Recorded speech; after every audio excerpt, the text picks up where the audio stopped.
Here it is, the African Union, located in East Africa, Ethiopia, Addis Ababa. This building stands as a beacon of hope and inspiration for all of Africa and for the future of its countries. This building and this vision was inspired by Emperor Haile Selassie to see one Africa, a Pan-Africa, as it is so called, where we are unified and working together for one vision, which is a stronger Africa. This event, which I attended, was about the Africa we want. What do we want to see on our continent? Those of us who are Africans, both in the diaspora and locally here on the continent, what do we envision for each of our nations? What do we envision for our continent? Many people might believe that the meetings and conferences that take place in this building are just for show, that nothing is really happening. But I want to encourage you. The event that I attended here in this building was moving and inspirational. There were brilliant minds discussing the important topics of our continent, discussing how we can move forward as a people.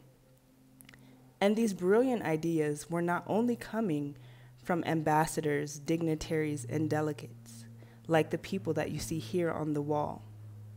No, it was really coming from the youth of our continent, the university students. They had great ideas and great passion to see their continent change, to see their country change. It was such an honor for me to be a part of this and for me to be honored as an ambassador for the African Union Commission Simulation Agenda 2063. I am committed to lending my voice to this cause, to seeing a stronger and a greater Africa. I believe the number one challenge that we have on the continent today is creating viable states that can attend to the people of Africa. And you as young people, you must work to create viable states that can attend to the needs of our people. The terrorism you're seeing, the unrest that we're seeing, is because our governments are struggling to attend to the needs of their people. So the number one priority for our young people in this generation is to create viable states. In fact, we have inherited administrations from colonialism, but we have not inherited viable states. So the number one priority for you will be to create viable states. The second priority is peace and security. Today, all of you watch the news, and from Libya, the Sahel, you go to the Horn of Africa, you go to the Great Lakes region of Africa, now more recently Mozambique, we have security challenges. We must work to silence the guns, because without peace and security, you cannot focus on development, to uplift yourself and to be competitive in the world of today. So the number one thing, the second thing that I think you should be working on is to promote peace in our continent. In Libya, we're trying to work to reconcile the warring factions so that we can restore constitutional order. Libya has been seeing unrest since 2011. And in fact, the crisis in Libya has also created the crisis in the Sahel. And in the Sahel as well, we're trying to also restore constitutional order where there has been military coups, but also to work. However, we must recognize that the world we face today is in a state of territorial interconnected crisis. These include a drawn-out conflict in Europe, a great turmoil in the Middle East, and regrettably successive armed conflicts on our home continent, here in Africa, which are further complicated by the threats of violent extremism and terrorism. Rather than diminishing, these conflicts in Africa are increasingly influenced by geopolitics and the resurgence of a great rivalry power.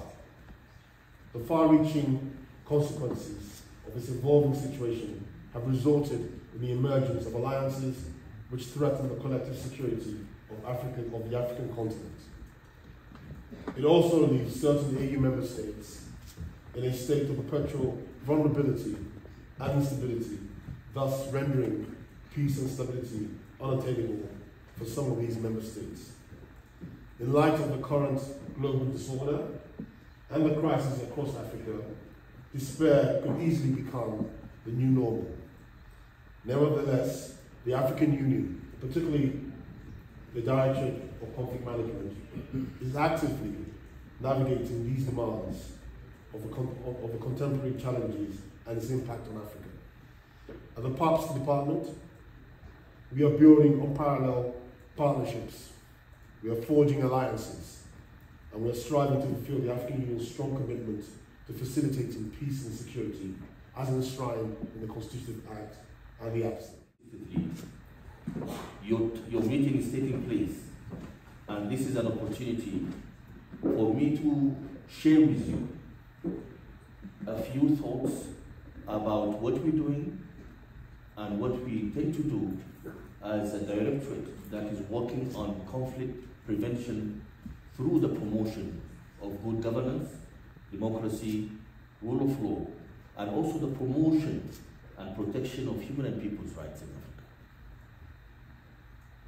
Excellencies, ladies and gentlemen, as we all know, that Africa has been through a lot of crises, beginning by slavery, going through colonialism, and also through apartheid and the Red Terror, as well as the genocide in Rwanda, as well as many other parts of Africa, and also civil wars, as well as many other problems. Yes, Africa is an independent continent, but I think we need to address the reality that Africa failed to secure its economic independence. As a result, we see our youth leaving the continent in big numbers, trying to cross the Mediterranean to Europe, but unfortunately and sadly, also dying in big numbers because of thirst in the Sahara and because also drowning in the Mediterranean Sea. Why Africa failed so far to secure its financial and economic independence? Africans never knew about in our evolution.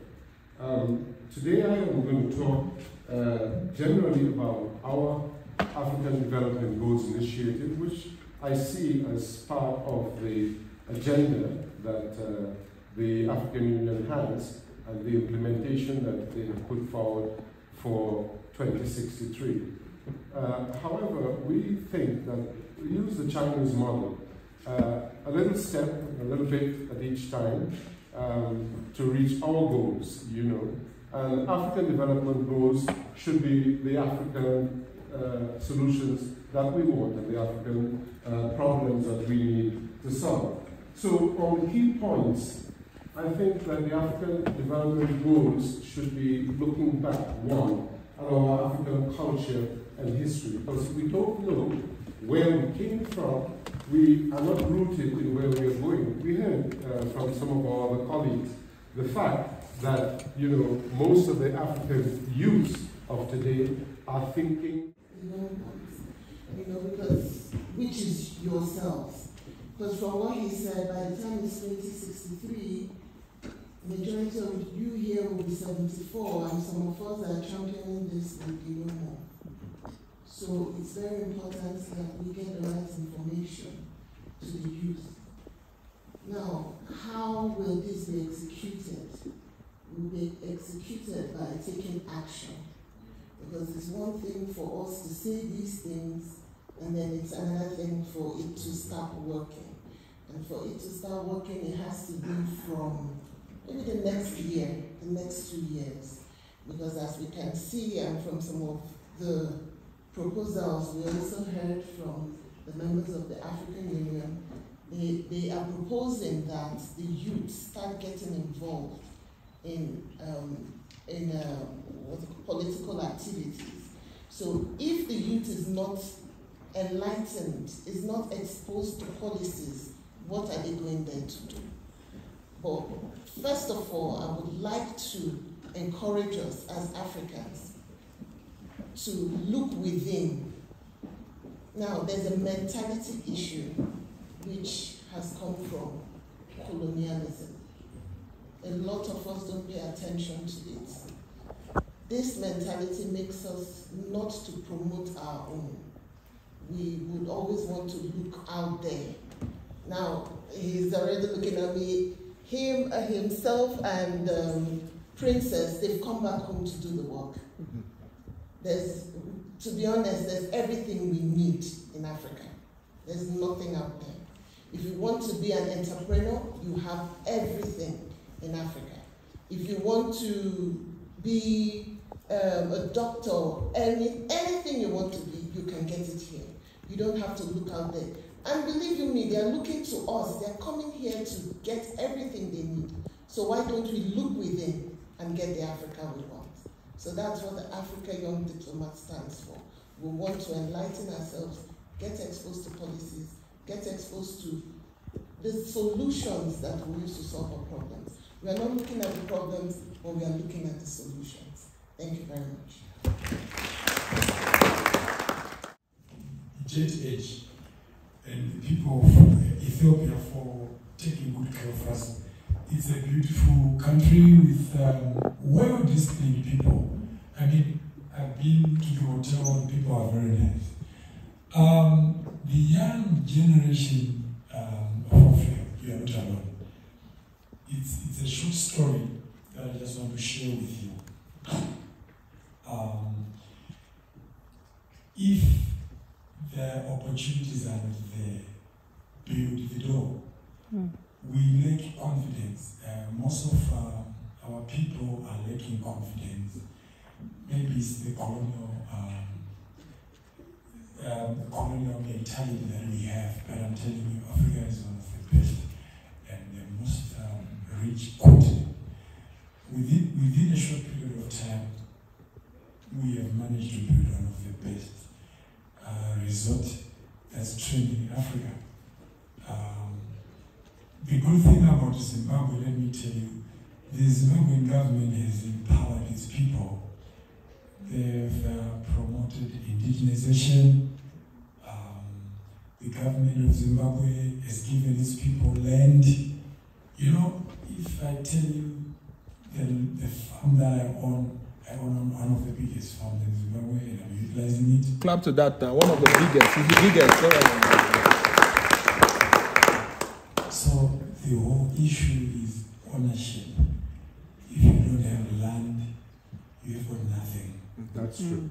To some extent, you just need to have a small piece of land where you can have a chicken business or egg business. So it's high time African people needs to wake up and smell the coffee. What I'm saying is, it's not about just being in the office. There's no money in the office there. There's money in the soil. Get out of the office.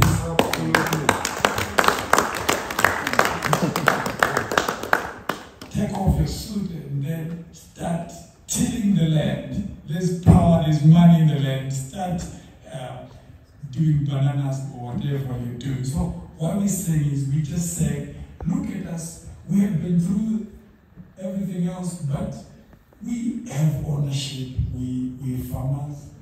There's money in education. I mean, running your own thing. You should be an entrepreneur of some sort. I mean, just start something, buying and selling if you can, even tomatoes. Money has got no color. Money has got no smell. Money is money. However you're going to make it, it's all money.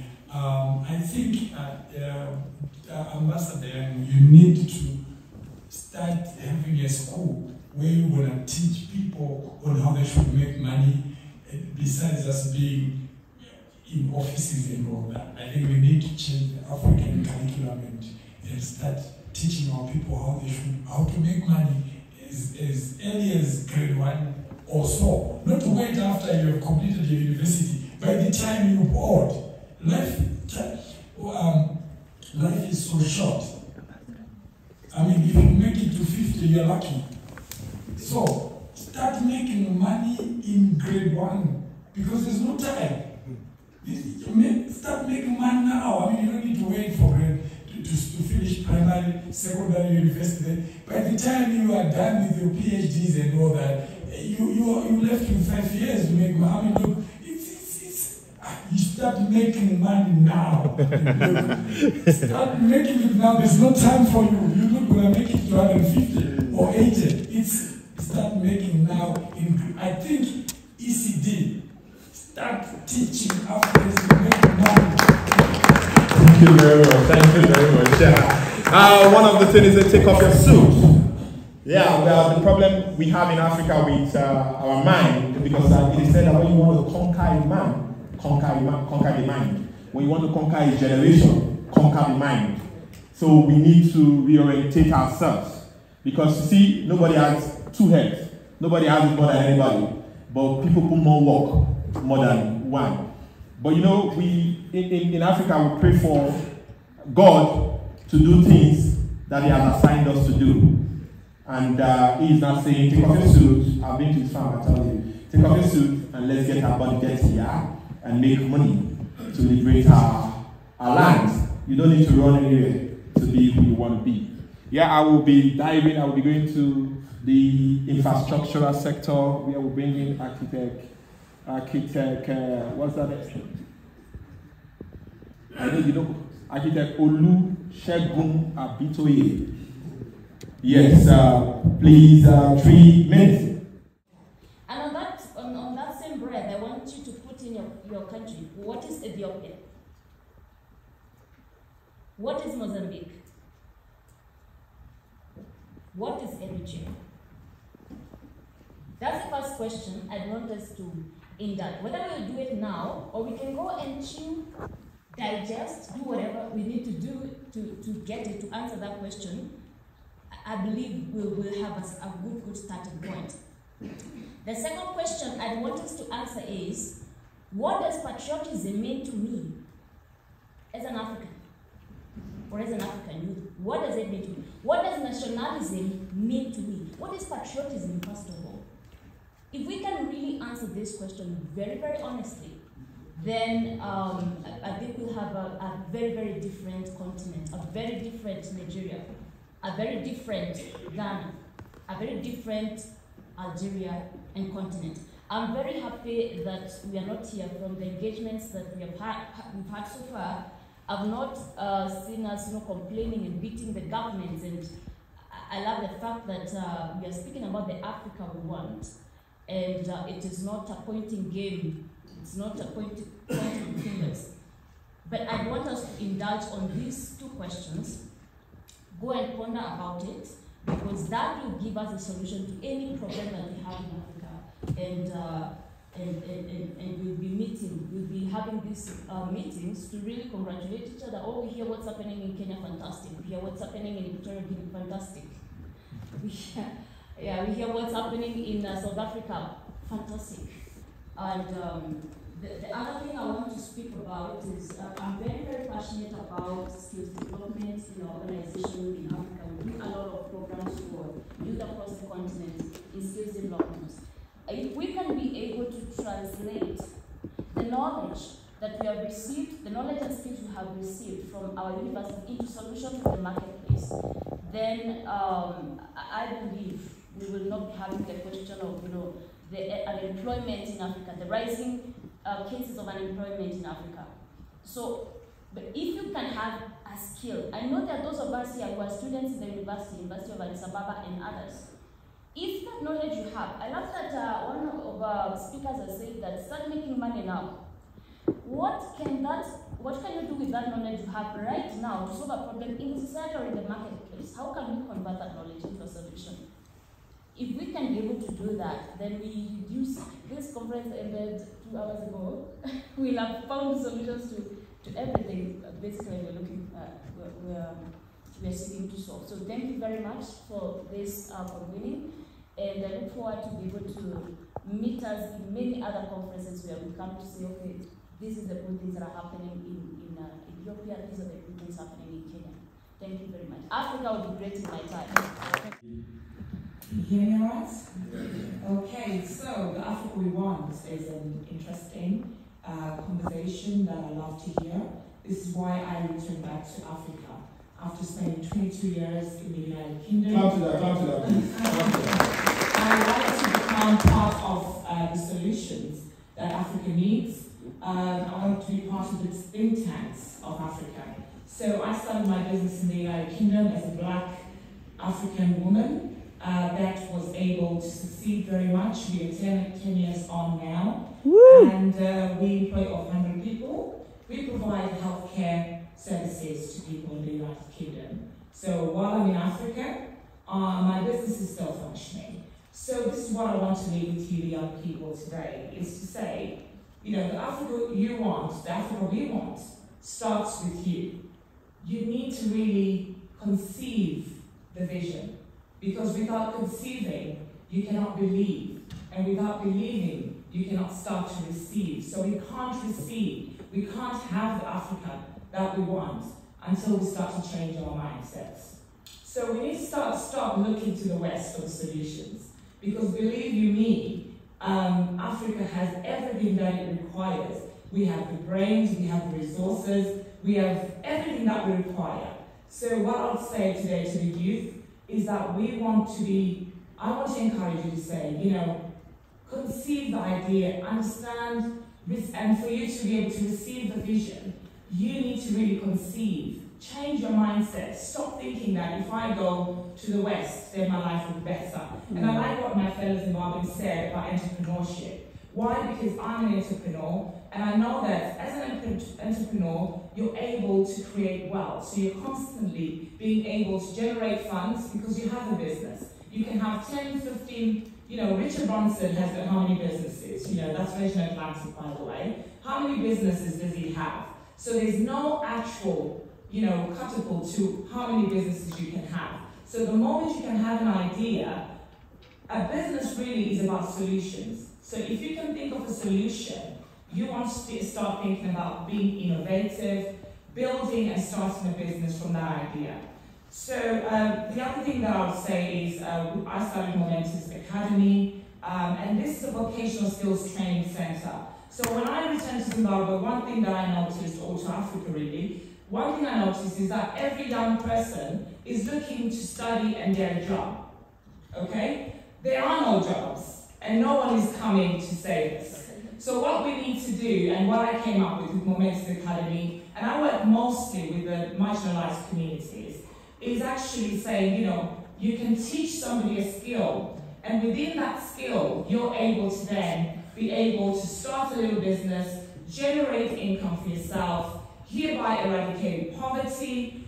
We have so many young people in drugs, we have so many young people going into prostitution. In my country, they call it looking for a blesser. So you have these young women who are looking for somebody who has the money to support them. But why can't you learn a skill, and with that skill, be able to start creating income streams for yourself? So this is what I have to say for the young people. I know you're studying, a lot of you, and really, you know, stop looking to go into work for somebody. Think about what is it that you can start from scratch for yourself. If I've been able to do it in a foreign land, you're right here at home, you can be able to do it, okay? So that's what I have to say. The other thing that I would like to really call upon is the education system. I know my fellow Zimbabwean brother said, go into prostitution. You don't have to go into drugs, but actually you have got everything that it takes to become great and to be able to leave a legacy for your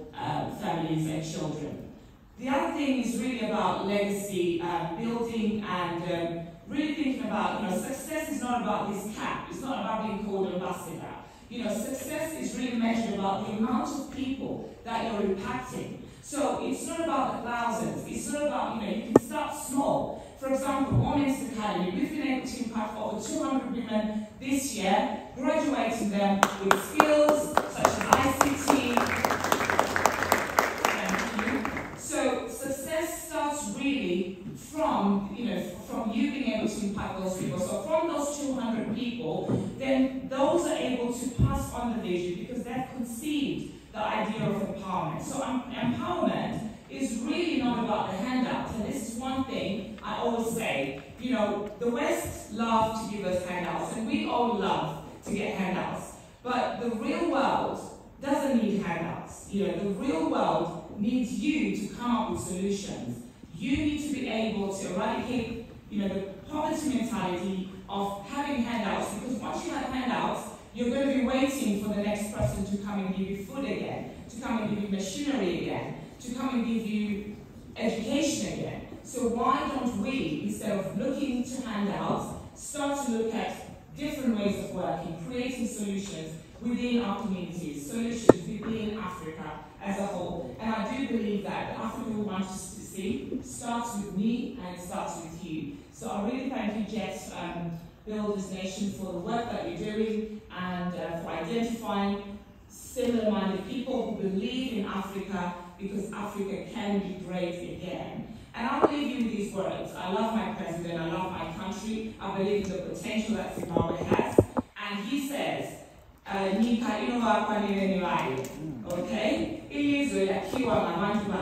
okay? What it simply means is that we as Africans cannot be looking to the West, but we as Africans are the same people that can build Africa again. So with that, thank you very much.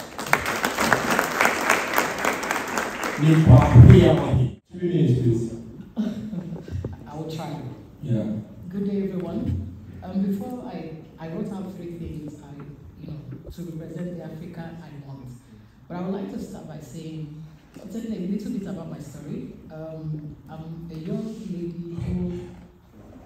Okay, I thought you wanted to interpret. I went through abuse, rape, at quite early. Let me say, before I was 10, it started happening. And I was able to conquer that. To tell myself I'm not a victim, I'm a survivor. And I think that's what and I want to believe that's also where Africa, where we have been playing the victim game, waiting for the West to come and save us, just like every other person has said. Nobody's coming to save us. You have to stand up and know what you want for yourself. So people took advantage of me. I said people, not one, not two. A lot of people, a lot of uncles, a lot of people I looked up to, even clergies, tried to take advantage of me. But I had to conquer that, from my mind. They've also said, if you want to change a man, reorientate them. I had to do that inwards. And I'm glad as young people here, we are sitting here telling ourselves what we want. We are not blaming anybody. We are not pointing fingers. We are saying we are stepping up and we are going to take the lead. 3 things I wrote out here of the Africa I want is number 1. I am a media executive. I'm heading a TV station in Nigeria, in Abuja, and I told my principal, I don't want to do what every other person is doing. I have to change the narrative.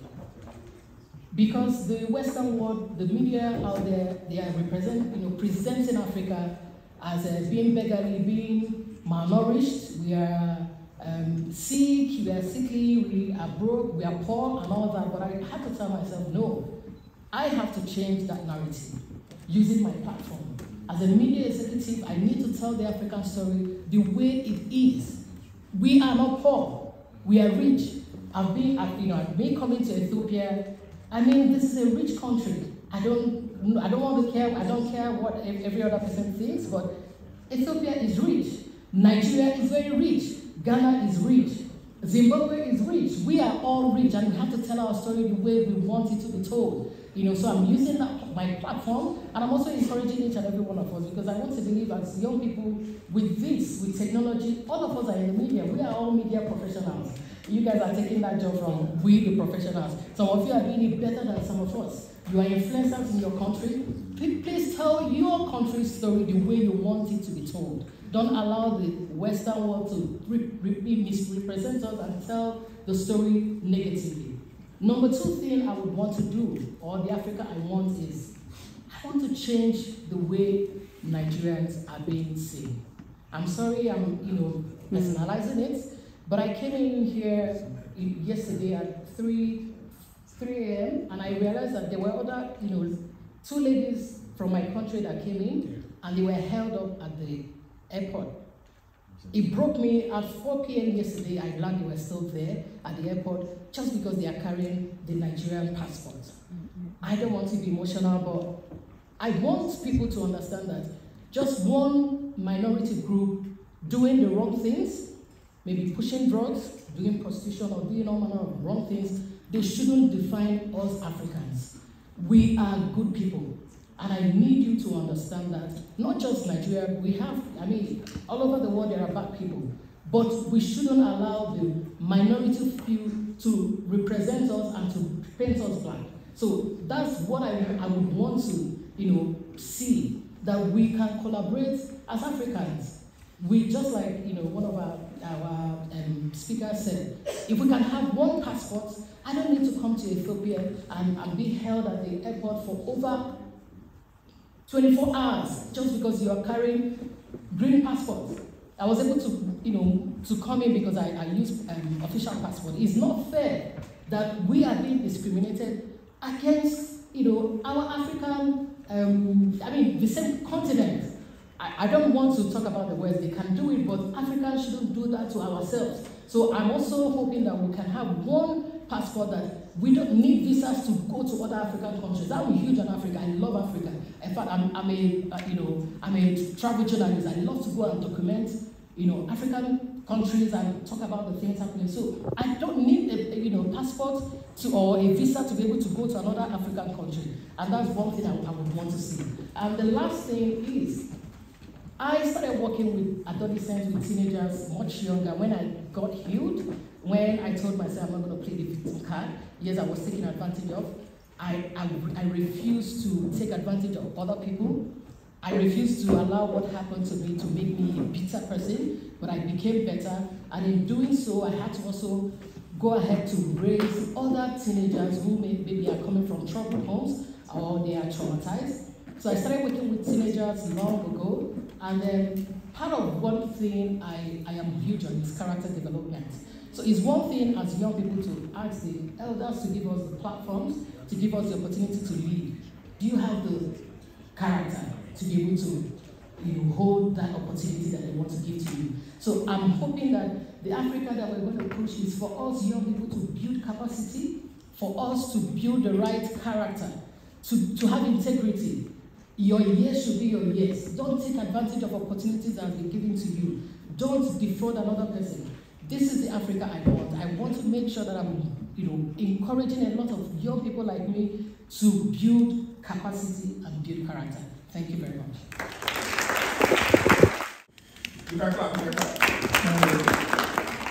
Wow. Good afternoon, everybody.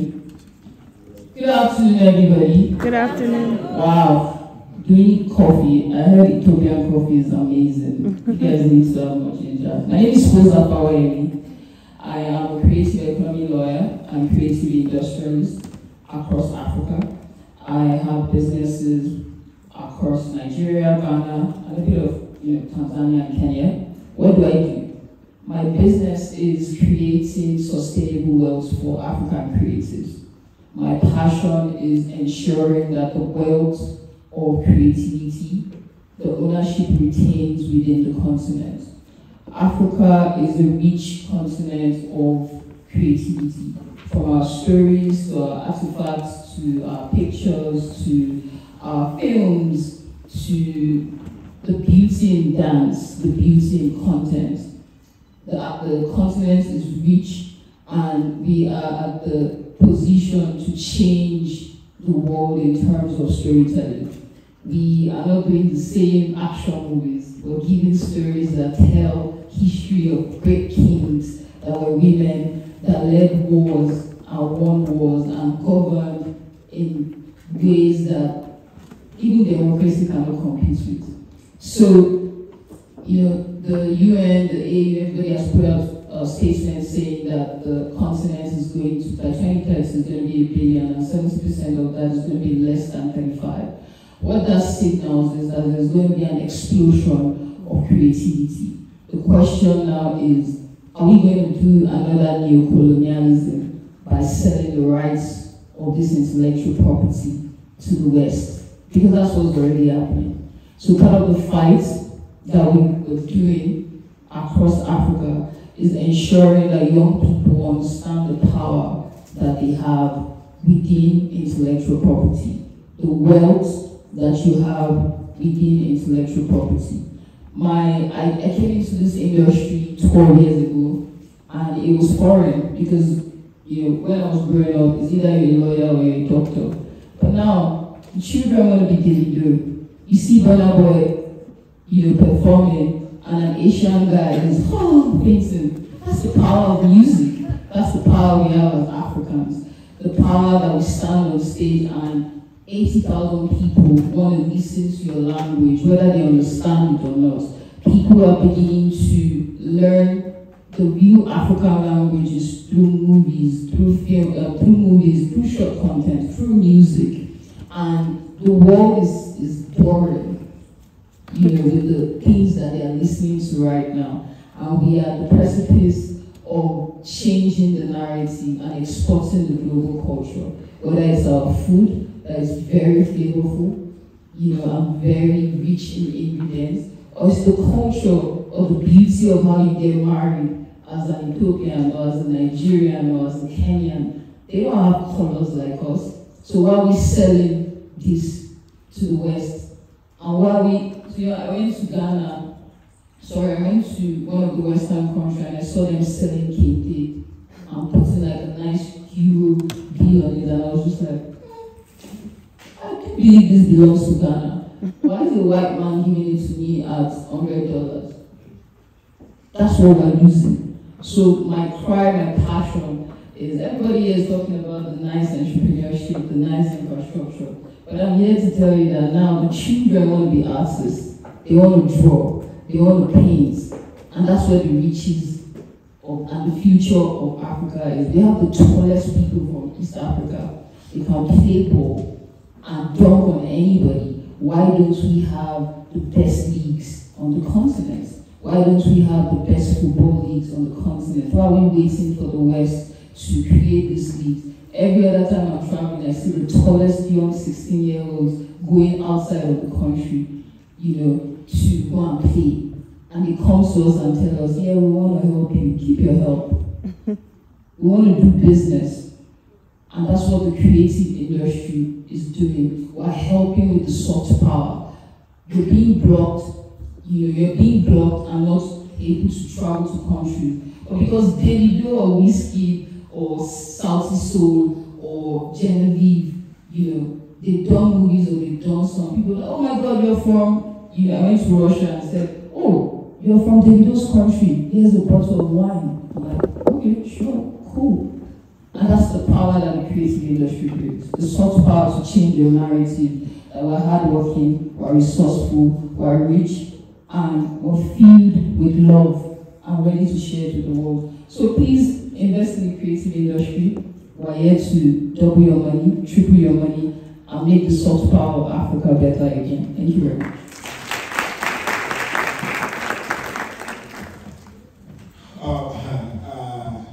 Formally, everybody wants to be lawyer, wants to be this, wants to be that, but now everybody wants to be fools.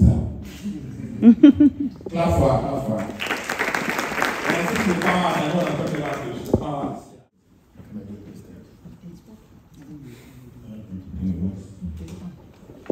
Okay, good afternoon. My name is Dr. Nadako. I'm coming from Ghana. Why I'm sharing where I'm coming from is that I'm sure you all know that Ghana was the first sub-Saharan African country to gain independence.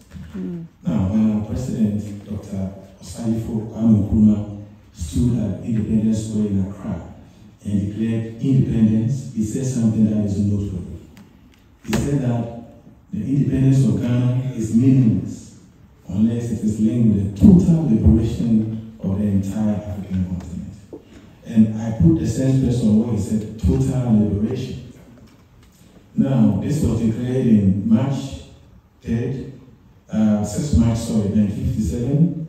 Now, 67 years down the lane, can we actually say that Africa has total liberation?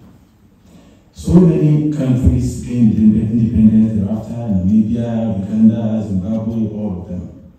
What we can say is that we gained political independence, but as we speak, we don't really have economic independence.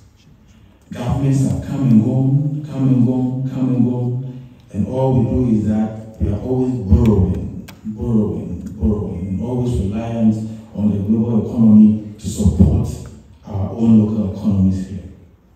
So it is not uncommon to see African presidents, excellencies, queuing in IMF, World Bank, looking for loans. And so the debt to GDP ratio of almost all African countries is more than 80%. So how can we go on this route of borrowing every day? The question is this: how are we going to be able to create capital from internal sources so that we stop borrowing and borrowing and borrowing? Because it is not taking us anywhere.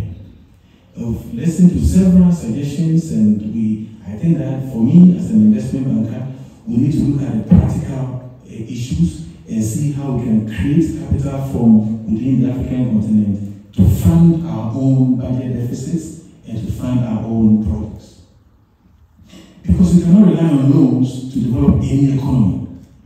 The economy of Africa transitioned from an agricultural economy straight to what we call a trading economy. And no economy develops that way. The organic transition should be from an agricultural economy through an industrialized economy before you start trading. Because if you are trading, what are you trading on? If you have no proper goods or services to trade with, what are you going to do? So this is the solution, and we've put this before the African Union, and we are hoping that as time continues and we are involved in such engagements, this can be upheld.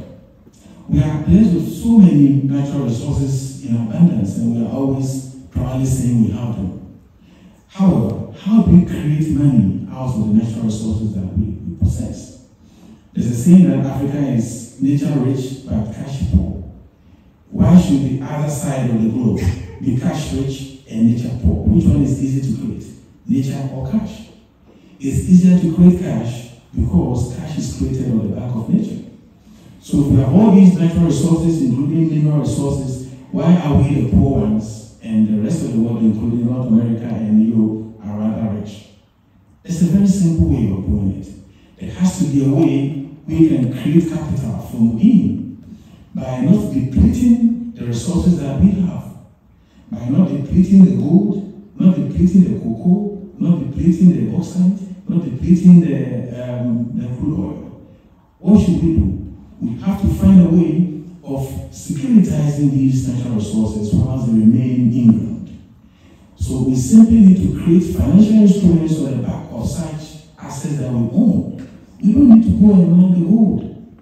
We don't need to deplete the natural forest resources because these are exhaustible. As long as they remain in the ground and they remain on our soil, we always have a way of creating financial securities on the back of such assets. And we can monetize them and then use the funds to finance our internal budgets and be able to also finance our developmental projects. We are very confident that we'll be able to send a white paper about this across, and this can be adopted at EU level. Then we will internalize our capital creation instead of all the time going around there thinking of how we can attract. What rights it is the other way around that we have to be attracted. There's a saying that I want to end my discourse with. It's a saying that life does not give you what you deserve. It gives you what you fight for. Unfortunately, most of us Africans think we deserve it because of what we think we have. But if we do not take practical steps to fight for what we really deserve, then life will never be fair to us. Thank you very much. These words and these thoughts would go to the next level of implementation. Thank you very much. Next, we'll be hearing from Team Ford Junior. Thank you. First, before I get started, I want to give honor to our Creator for giving us the breath that we're breathing right now, and we can actually hear each other. So let's give a round of applause to our Creator.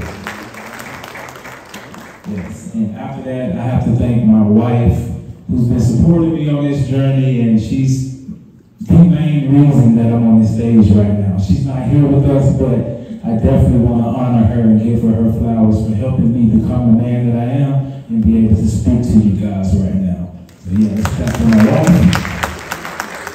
And last but definitely not least, we have to give an honor to Jet Age Nation Builders for the work that they've done in order to create this platform so that we can come and have this very much needed conversation about the Africa we want. So let's give a round of applause for Jet Age. So yes, like I mentioned earlier, I came over here from the United States of America. It's been 4 years now, and I'm not stationed here in Ethiopia, but Ethiopia is beautiful and the coffee is very good. I had a chance to try some yesterday. It was very good. Yeah, let's clap for that too. But yes, I came over here 4 years ago after I had to witness the unfortunate murder of George Floyd. I know everyone remembers what happened to George Floyd, but that's something that happens every single day over there in America. It's not just a one-off thing. It wasn't just that one time and things have changed. Since I've been here for these 4 years, there's probably been hundreds that it's happened to since.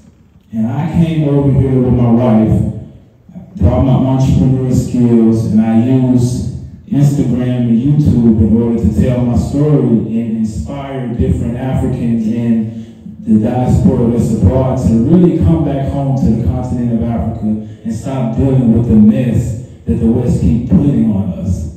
I know since I've been here for these 4 years, I've run into so many different African brothers and sisters, and they're like, bro, you're actually here, like, you're crazy. Like, why aren't you still in the West? And I'm like, man, give me your citizenship. I'll show you what to do with citizenship over here on the continent, because everything that we need in order to build what we want is here on the continent. Literally everything. And us continuing to run to the West is a slap in the face to our motherland and what we have the access and the ability to have. So we have to change our perspective about running to the West and thinking that that's the best place for us to be in order for us to build our lives. Everything we need is over here on the continent. And since I've been over here on the continent of Africa, like I said, I've leveraged YouTube and Instagram in order to inspire thousands of other diasporans from America and some that's in the UK and some that's on the continent to even stay here. With my content that I've viewed, I've been able to develop a 78-acre eco-village with a lot of different people who are deciding to come over here to the continent of Africa. The work that I've been doing with my wife, we've been able to create the eco-village, and we came over as entrepreneurs. My wife is an early practitioner and a student midwife, so she's all about natural remedies and all about helping people heal from the inside out. So we saw a tremendous opportunity for us to come over here and actually connect with our people and connect with the land and use it in order to build what we needed to build. So we also have a farm that we've incorporated in order to feed the world. That's the ultimate vision. We want to use our farm to feed the entire world. That's what so many of other nations are doing right now. I'm watching other nations on Instagram get millions of dollars. Some white man just say, hey, I have a vision, and he gets thousands of acres somewhere. But there's people that's over here with that same vision, and they're not utilizing these cell phones in order to get the message out. We have to stop looking at social media as a way to stay connected to gossip, mess, and basically watching our friends live their lives. These tools that we have in our hand is a way for us to change the narrative. The world is yearning for what Africa has to say right now. I promise you guys, I get thousands of emails every day people asking like, is it really like that over there? They lied to us. I really can't believe this that much opportunity. And believe it or not, we actually think we were taught that all of the Africans over here actually hate us and don't want us to come over here.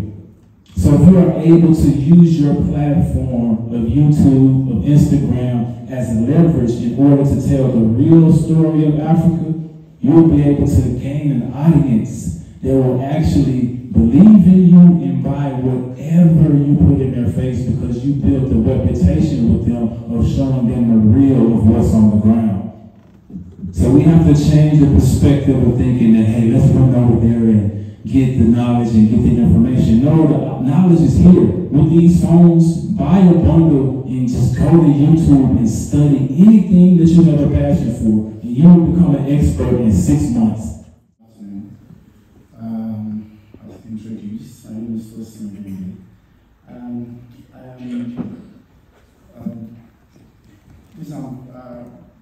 Today I'm very happy that we're talking about Africa, and that's because as sorry, at the end of this short speech, or whatever it is I'm about to say it as a speech or whatever, you might be a bit angry because I said something there. Ambassador Young knows I'm a disruptor. I have personally, well, not personally, well, yeah, I can say personally, brought the world to its knees from Nigeria as an African. At a particular time, I'm sure you guys have heard about it, a chef came to me, so she wanted to attend Guinness World Record, and I told her that we have to do it in a way that nobody has done anything like that before. And she was like, do it anyway, you want to do it. I just want it black. We did it at the Basic Cartoon. I was a creative director. I made sure that at the initial stage, we just wanted to take over. We just wanted Africans to see what's possible. In fact, their whole idea was to showcase African food. But at some point, we realized that we actually have attention of the entire world. Protocols were being broken, even at the presidency level. CNN broke the record to come and do interview, live interview, while it's going on. I usually have to approve that. Now, where am I going? This particular achievement gives me a particular level of pride. I really don't care about anything anybody else in this. And what I found out is that those Westerners, they need us. I'm sure we've heard so many times how Africans are doing well in different companies. Everywhere, even in football, you will see a team are playing at the level players, maybe 10 Africans. So this is it. Even the big organizations are being owned by those guys, the power, the energy, the food that is running is Africans. That's the mystery. And what I would like us to, I've heard a lot about collaboration, I've heard about fact that staff from the community, staff from this, staff from that. I'm going to say this, please, it starts from you.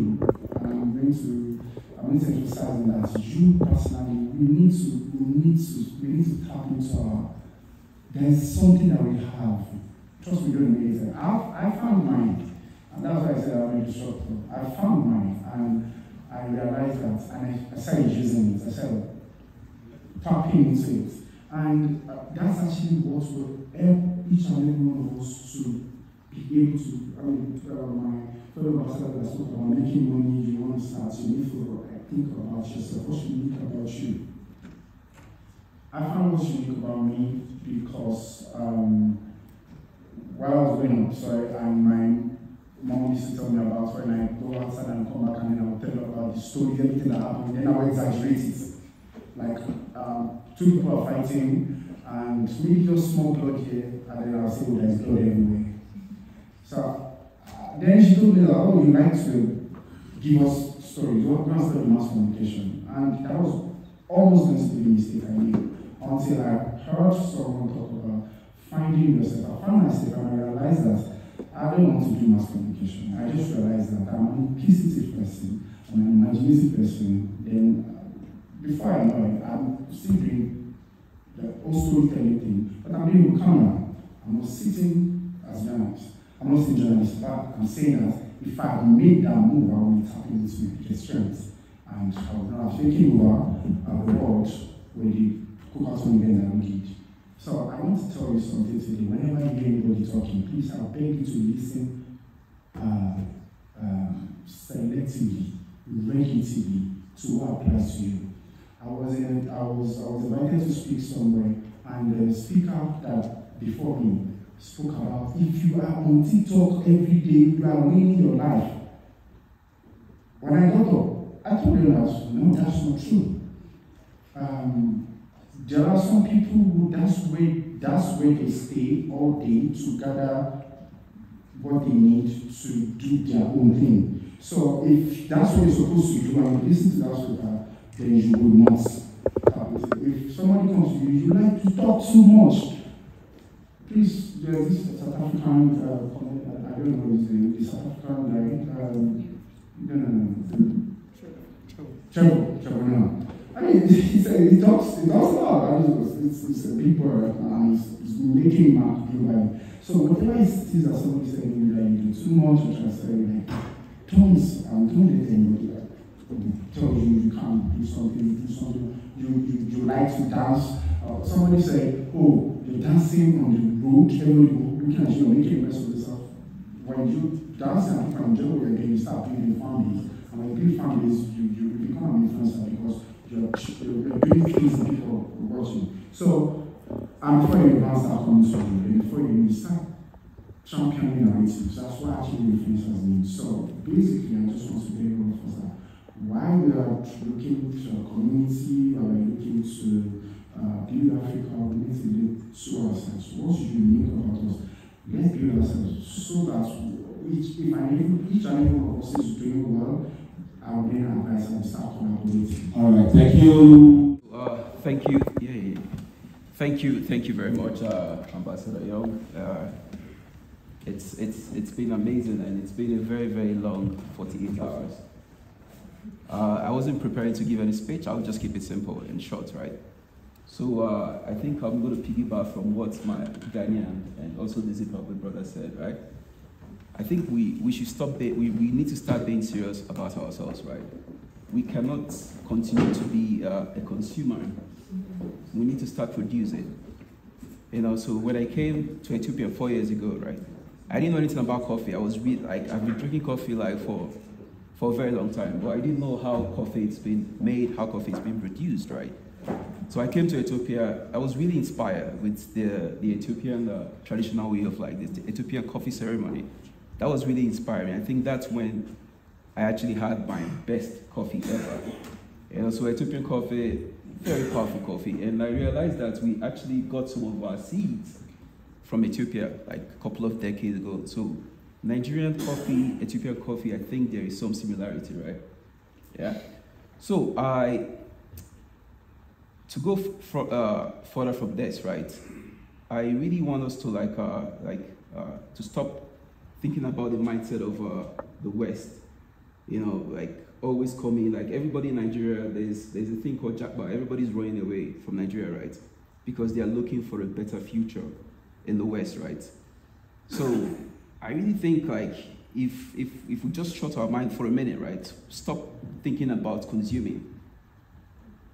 For just 1 minute, just stop thinking about consuming. When you spend more time producing, you know, the time you have to consume is less. So like my message today is really simple, right? As Africans, right, we have all the natural resources, right?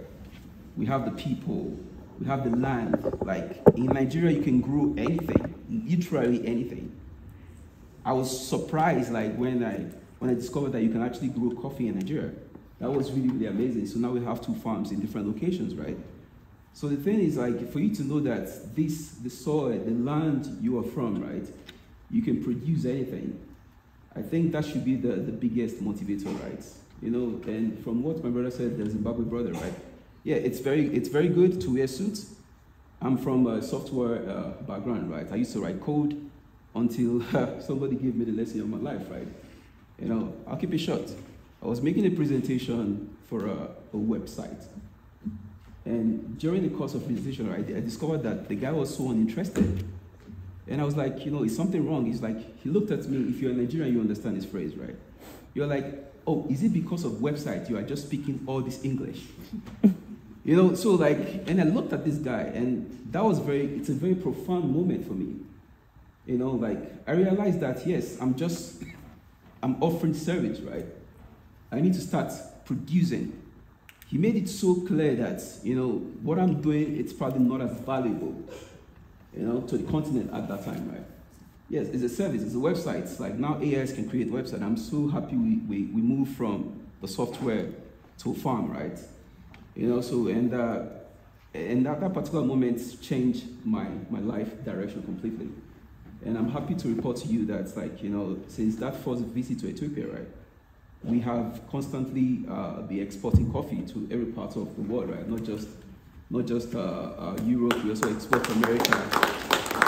Within a space of 4 years, like, a lot is possible. A lot is possible if you start, right? You just have to realize that you cannot continue consuming. You need to start producing. It's really that simple. Thank you very much, guys. Thank you.